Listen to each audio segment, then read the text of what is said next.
How's everyone doing today? It's been about, 9 or 10 days since the fiasco in Washington, D.C. And I gotta say, it was obviously an embarrassment. Um, Certainly not what democracy in the United States are about. And, this just shows how much division there really is in this country. Whether Joe Biden's president, whether Donald Trump's president, doesn't really matter. The division is there. And people just do not go down the center for the most part, which is where I believe I fit into all of this. I'm a registered Democrat, have been my whole life because my dad was a Democrat, my grandpa was a Democrat. Um, and that's just the way it is. Um, I to hear Republicans talk, I don't fit the mold for Democrats because A, I'm a gun owner, and I believe in the Second Amendment. B, I don't necessarily agree with abortion, but I don't agree that it's a political issue. So to me, it's a non-issue. It was decided years ago. Um, I support law enforcement. I obviously support free speech. Freedom of speech doesn't give you the right to threaten people. It also doesn't give you the right to incite riots or violence or anything like that. And I think that's where people need to remember a riot is different than a protest. Freedom of speech is a peaceful protest. A riot is whenever you start damaging property and injuring people, so on and so forth. What happened in Washington, D.C. was a riot. It may have started as a protest, but it turned into a riot. People are being arrested, as they should. They shouldn't have entered the Capitol, whether it's our house or not, and try to stop governmental business from happening. Um, what else? Oh, I'm former military, and a lot of my fellow veterans are Republicans. I'm not, obviously. Um, I do support law enforcement, and I think I said that. It's just sad that this is what the country has come to. And I've been saying for years, I don't care what religion a person is. I don't care what political affiliation they have. I don't care what color they are. If you're nice to me, I'm nice to you. If you're not nice to me, I'll just stay the hell away from you. Um, you know, Over the last few months to years, have I lost some friends due to politics? Yeah, I have. Um, because, and no offense against my Republican friends, but most of them that I've lost are Republicans because they want me to feel the same way they do about Donald Trump. Now, I will tell you, I don't feel that Donald Trump did everything bad, did everything wrong. I think he has some good points. Donald Trump's downfall was the fact that he could not act presidential, he could not act humble, and he always wanted to be in control. I think he'd have been a great president if he would have surrounded himself with people that understood how the government in the state, in Washington, D.C. works, and let them do their jobs, not tried to run how they did their jobs.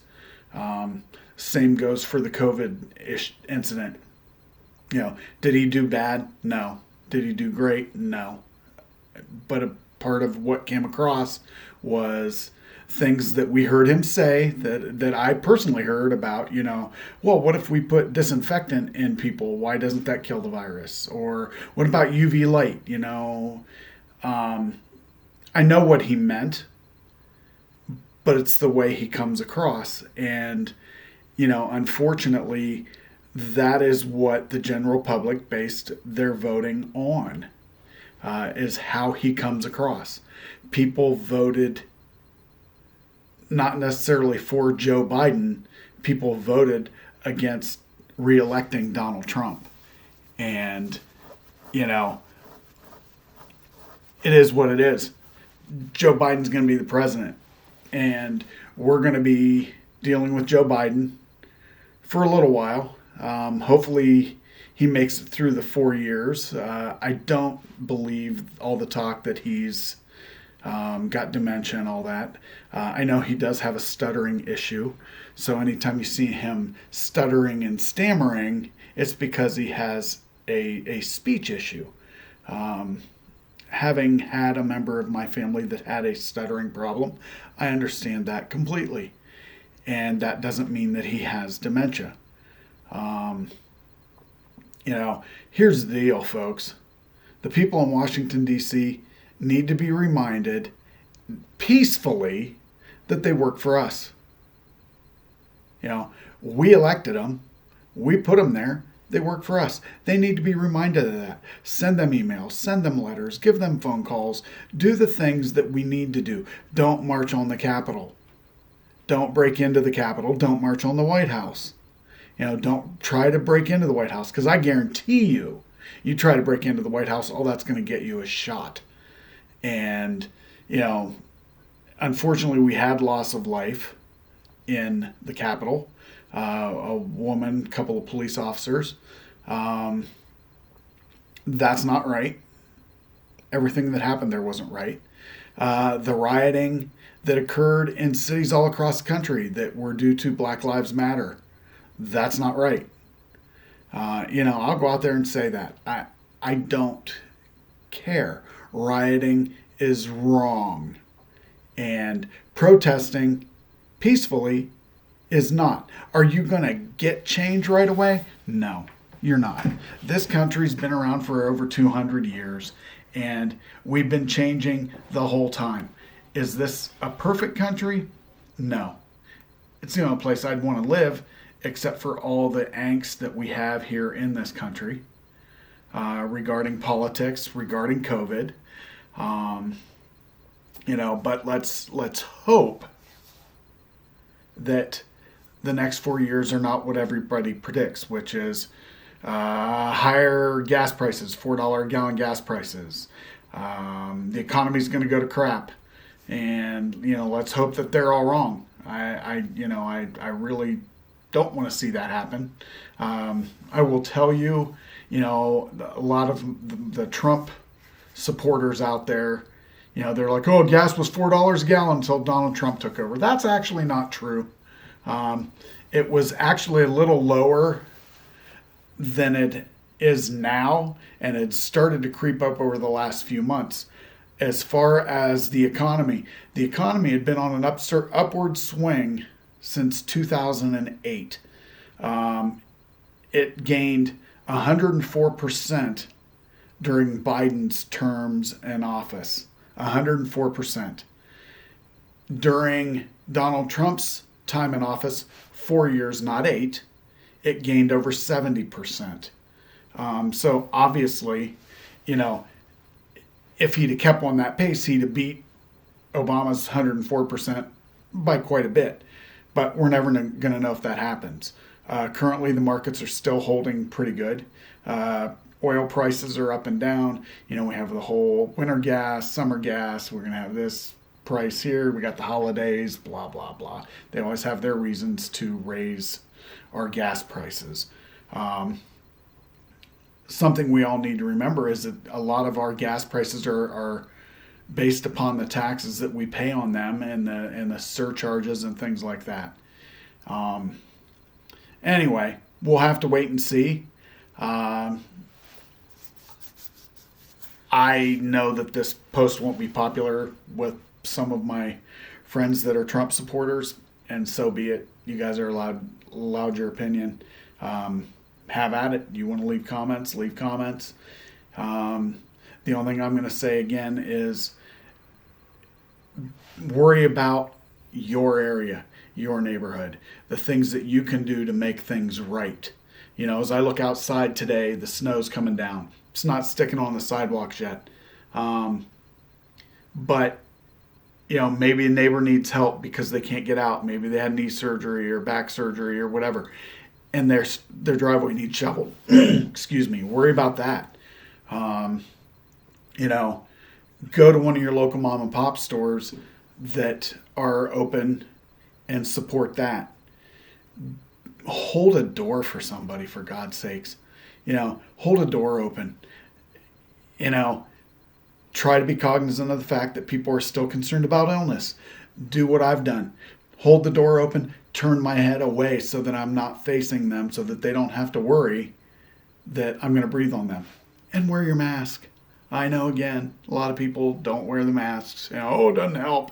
Whatever. It doesn't hurt either. So wear a mask whenever you're out in public and you can't maintain 6 feet of distance. And, worry about your area. If you make things better at home, then that spreads. Whenever the time comes to elect officials, look for people that have your values at heart, that have your local economy and your local area at heart. Vote for those people.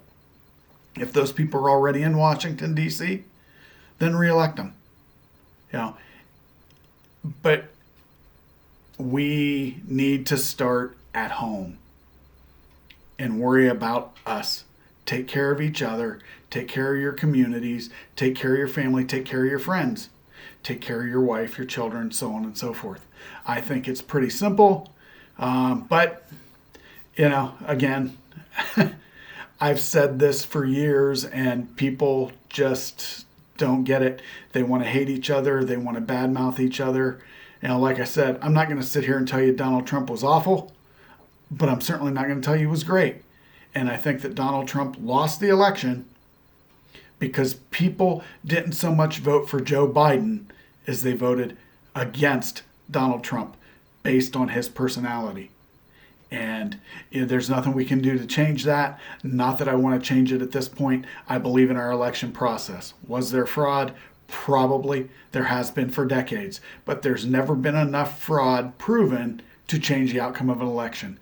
So anybody that's on the whole conspiracy train about Dominion and AT&T, you need to get off of it. It didn't happen. AT&T nor Dominion has any contract going to check on voting machines. It's okay. Conspiracy theories out there about COVID. It does exist. I don't know whether it was made in a lab or not. I don't believe it was. Who knows? I don't really freaking care. Start getting your vaccines. If you're so moved to get it. If you don't want to get it, don't get it. But don't belittle those that are getting it. And you know what? As things get better in the country from COVID, I think that you will see people's attitudes improving. At least I hope we do. Again, treat your neighbors with respect. Treat your law enforcement with respect. Treat your friends, family, just anybody on the street, not even anybody you know. Good evening, sir. How you doing? Good afternoon, ma'am. How are you today? Just talking to somebody can go a long way. So that's all I got. Sorry, ramblings from a short, fat, bald guy. I know I have been on here in a little while. Tried to let things calm down after the whole fiasco last week. Thanks, and you guys take care.